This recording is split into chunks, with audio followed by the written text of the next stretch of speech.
Once I thought I heard something that was like right next to the room I was studying in, so I think a classroom. But I didn't want to check because I want to give them some privacy.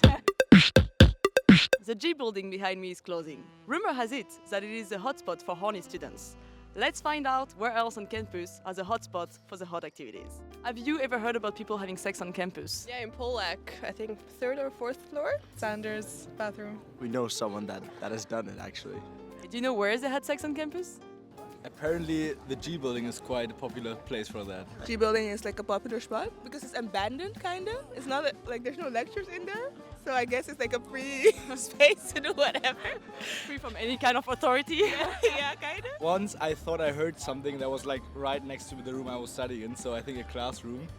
But I didn't want to check because I want to give them some privacy. What do you think about that, about people having sex on campus? Yeah, I don't. Good for them. I was very surprised and very proud of him. Very proud. Okay. Yeah. I was just shocked, I think. I don't know what to think about that. I think it's kind of disgusting, to be honest. What would you do if you were walking into someone having sex? I would probably just close the door, honestly. Yeah. I don't think that I would do anything, to be honest. Wishing them a good time and good luck. What could you do? Let's be honest. Close the door. I would just turn around and go out. And tell them to use protection. Would you do it yourself?